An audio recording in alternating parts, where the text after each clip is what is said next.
G'day guys, it's Ross here. Now, I know what you're thinking, it's only flat on the bottom. Unfortunately, it's supposed to be round. Now last night, I hit a piece of concrete and it's put a hole straight through the tyre, so that's an instant deflation. It went from fully inflated to fully deflated in half a second. Now the first thing I need to do before I change the tyre is get it off the road. In this instance, I just back down the driveway. If you're on the road, you really need to get away from the main vehicles. So you can very, very slowly, we're only talking 6 to 10 kilometres an hour, drive along until you can get yourself off into a flat space. You don't want an off camber, which is where the side of the road goes like that, because that's going to create a big problem when you go to change the tyre. So step one, get somewhere safe. Step two, we need to get in the back and see what we've got to work with.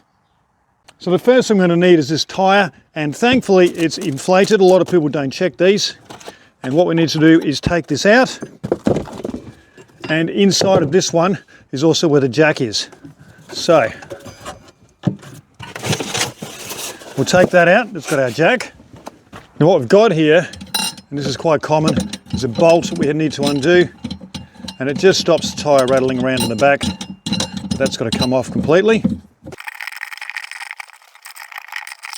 All right, now let's get it out.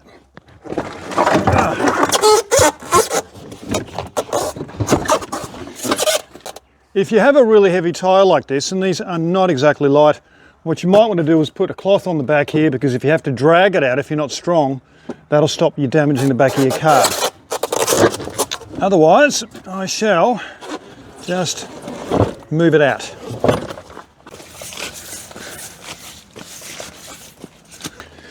Right, sun's out.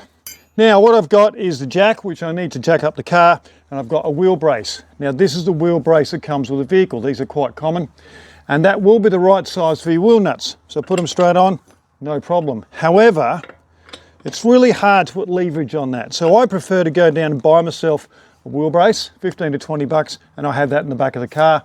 It's got 4 different sizes, and all you do is put a bit of tape around the one that's the correct size. And that allows you to put a lot more pressure, both pulling and pushing, than something like that, which is also offset. So it also flicks out quite a bit and quite often jumps off the nut. So all I'm going to do is I'm going to just loosen the wheel nuts.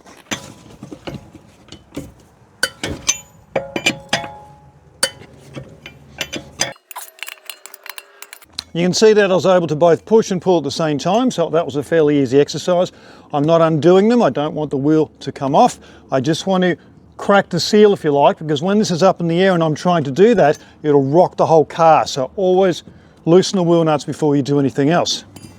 Now the next thing I would normally do is take this tyre and put it under here, and that's a safety aspect, right? Because if I do that and it goes under there, if something happens with the jack, it's only going to fall as far as the tyre.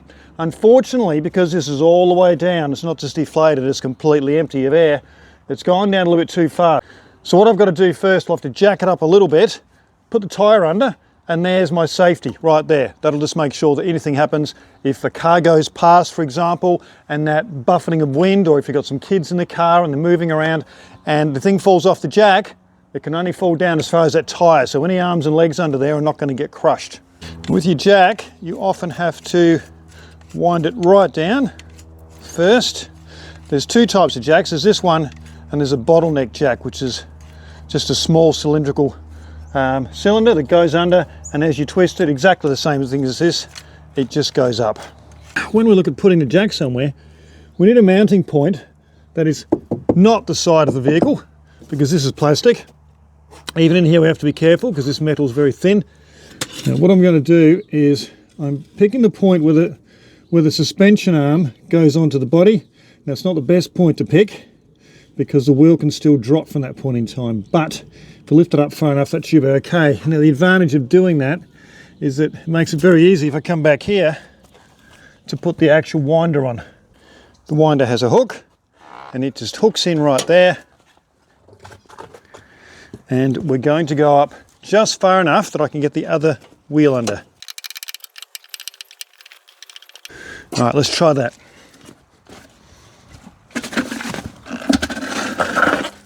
Okay, success. Now that means no matter what happens,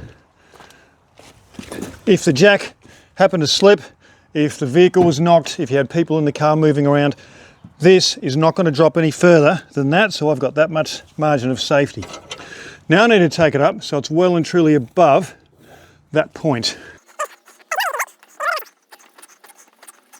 Now what I can do at this point, while I've still got a little bit of friction there, is I can undo the rest of those wheel nuts. This is the other thing about these wheel braces. You can just spin them and they're a lot quicker.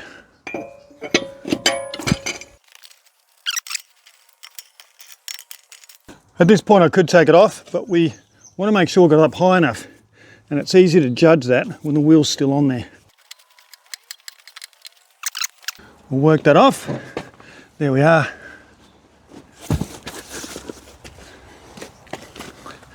Now this tyre will come out, but before we do anything else, this tyre is going to go back under. And here we go. Now, these tyres are not light.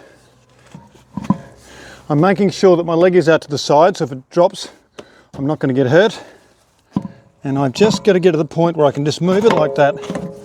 There we go. That is absolutely spot on.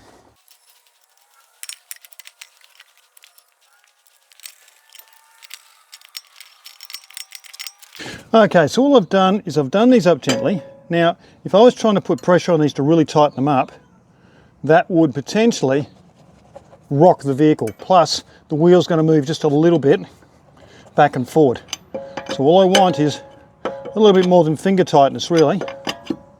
And at that point, it's not going to come away, it's all seated nicely, and we can let the jack down.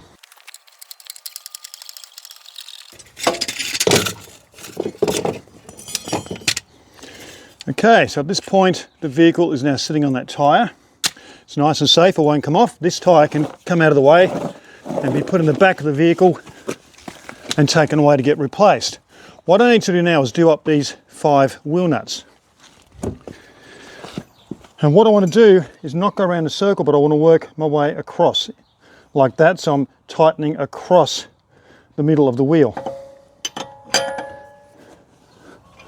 So that one, that one, that one, that one, and that one. If you go around the circle, you actually can cause stress on the threads. You're not actually tightening it properly. You need to tighten across back that way, so the whole thing is pushing in rather than pushing it around in a way that's not designed. So I'll do it again, just make sure I'm pretty comfortable. Those wheel nuts are all the way up. I'm not putting all my strength in there, but I'm putting a fair amount. All right.